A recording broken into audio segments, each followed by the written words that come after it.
For the average person listening, would this just in general be good news, bad news, or maybe a little bit of both? I think for the general person listening, this is really good news.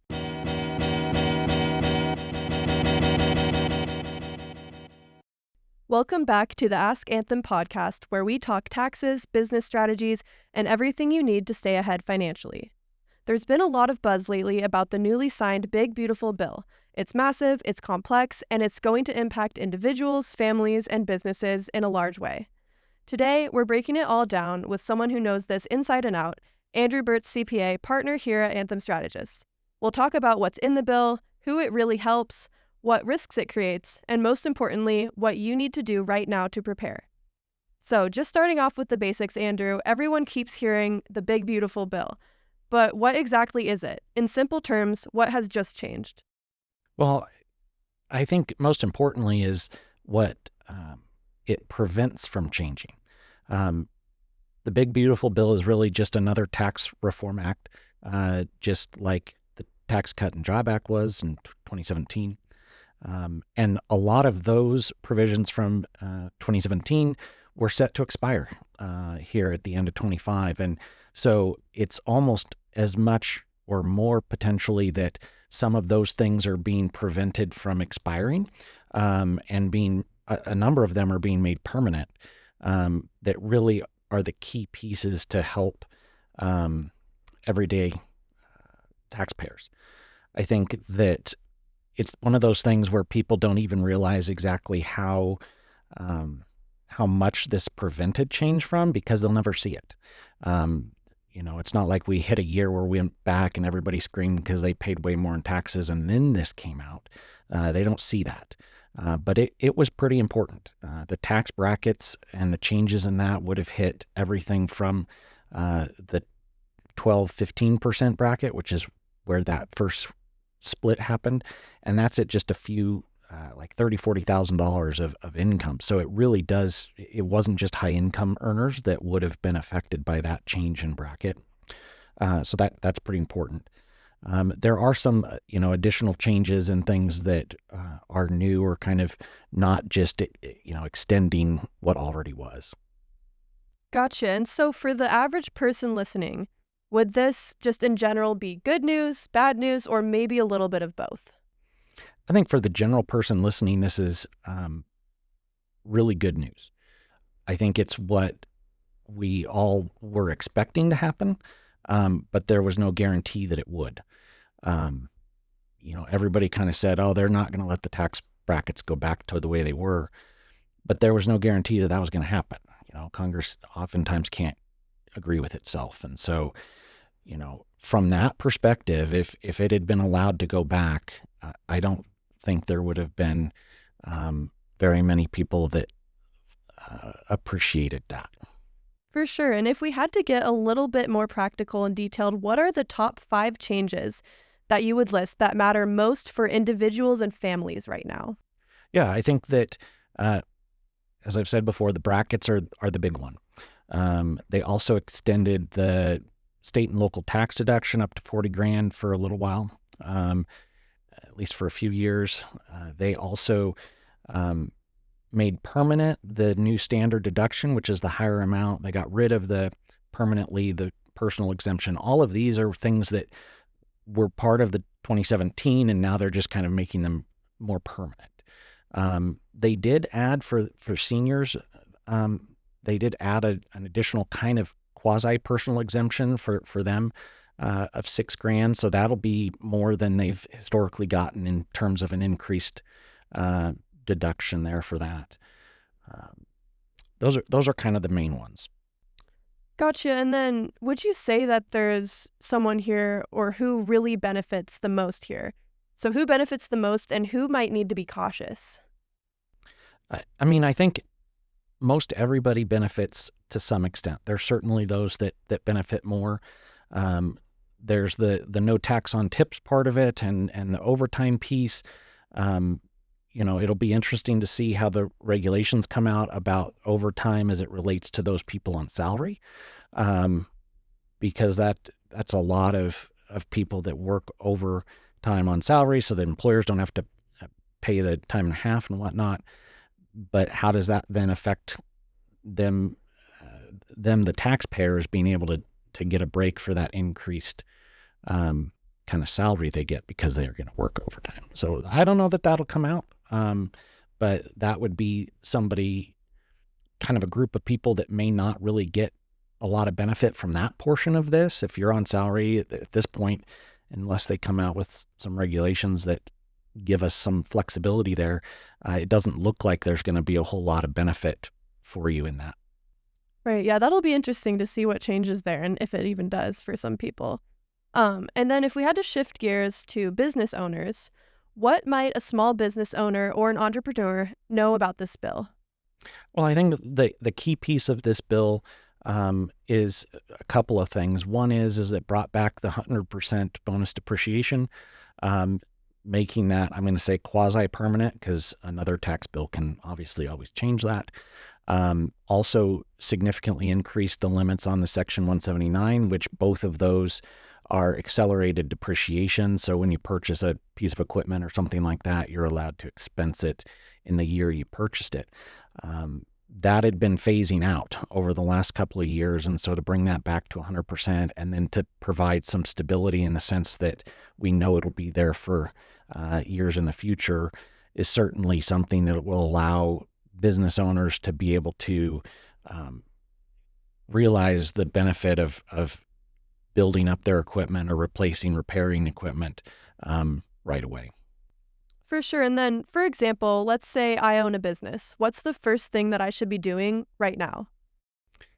Yeah, I mean, I don't know that there's any single action yet.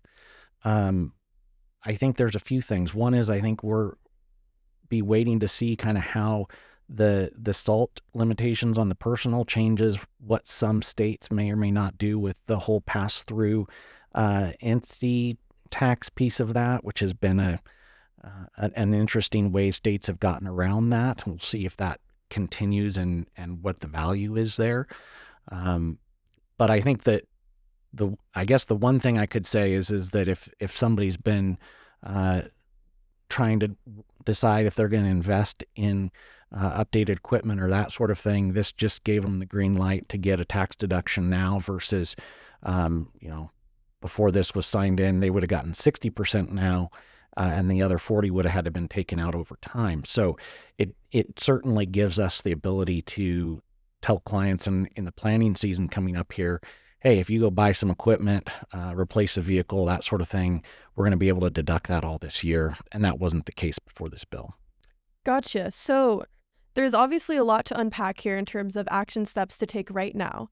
But maybe for someone listening who doesn't want to miss an opportunity or make a mistake, what are the must-do action steps that you would say should immediately be done? I think one of the things that for me that popped out of this is for those people that are standard deduction taxpayers, this bill added the ability to take a charitable contribution up to $1,000 for single, $2,000 for joint filers, irregardless of whether you're doing the standard deduction or not.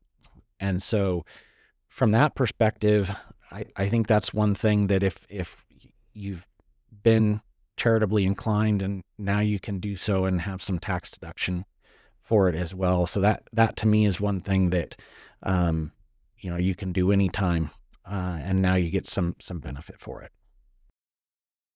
All right, so we've had some client questions and concerns come in, and I just want to go over a few of those with you really quickly.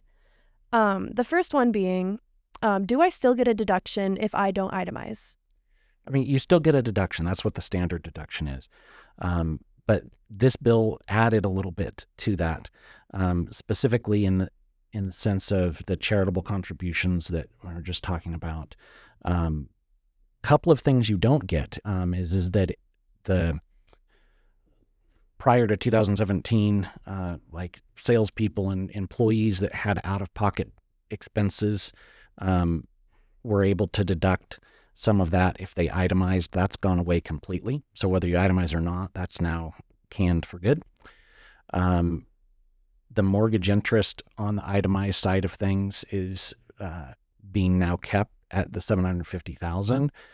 It would have reverted back up to $1 million. So there are some things on the itemized side that would have been nice if they had been able to sunset back to the original, but those are not. So there's still certainly a deduction, and for those that are older seniors, they get that additional deduction that's been bumped up again. So that'll certainly help for some as well.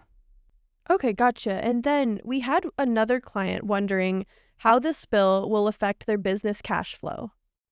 Yeah, I think from a business cash flow perspective, whether it affects it right now or affects it in the future, and by future I mean within the next 12 months, I think it's going to be one of those things where it definitely is a positive thing for business cash flow. It may just be one of those things that it's not like a stimulus check where it's like, oh, look, here's, $1,000 and that clearly is additional cash flow for you. This is going to be cash flow in the sense of like, I didn't have to pay additional estimates. I didn't have to make as big a tax bill payment come April. The other side of it is I think that it will help cash flow in just the sense of like the tax burden on an equipment purchase and that sort of thing. The ability to expense that all in the first year can be seen, especially if it's purchased with cash, can be seen as a way of really helping bolster that cash flow, because now come April, you're not going to have to pay as much in taxes. That makes sense. And then we've also had a lot of people concerned that this bill will help the wealthy and cut important programs. How do you personally see it impacting the economy and everyday families over the next couple of years? Well, I think that it certainly could affect those high-income earners. I think that there's certainly plenty of phase-outs that, within the first $500,000 of income are starting to phase out some of the things that did actually give benefit to those that are under those phase-outs. I think the tax bracket, I don't think ordinary taxpayers, and by ordinary, I mean not the high income ones, realize just how much those tax brackets reverting back would have affected them. And so it doesn't seem like it's really beneficial to them, because it's not like, oh, here's a, brand new credit or a brand new something for you. But just the idea that it prevented those rates from going back up to the higher percentages is thousands of dollars of difference to kind of ordinary Americans. Okay. That makes a lot of sense. Obviously there's a lot of people out there feeling really nervous. What would be your advice to those people? Yeah, I mean, honestly, the fact that this is in and done now for me has been the part that, I'll call it less nerves. I don't know that I was nervous per se, but it's allowed us to have some definitive, this is what it is. When things are going back and forth, and I almost try not to keep too up on it, because you'll never know what actually ends up in the final bill. But now that we have this, there's a little bit of certainty to that, so that certainly helps.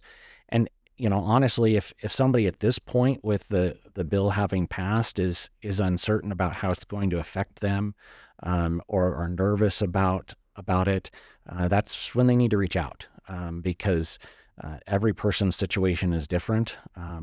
And so there are, especially in the business side of things with some of the R&D credit, expensing some of those pieces of the bills, there's certainly very nuanced pieces of this that are going to be helpful to understand. And from that point, I think understanding provides clarity and kind of removes some of that anxiety or stress of unknown. For sure. I think that's a great point to end on. Andrew, thank you so much for breaking this down for us. If you're listening and wondering how these changes affect your unique situation, now's the time to talk with your CPA. We're going to put together a free resource guide outlining the biggest changes and immediate action steps that you can take. You can grab it on our website, anthemstrategists.com. And don't wait on this. Some provisions have deadlines, and planning ahead is key. Staying educated is key, just like Andrew was saying. So that concludes this episode of the Ask Anthem podcast. Thank you so much for joining us. Andrew, thank you so much for helping break down the big, beautiful bill with us today. And thank you all for listening.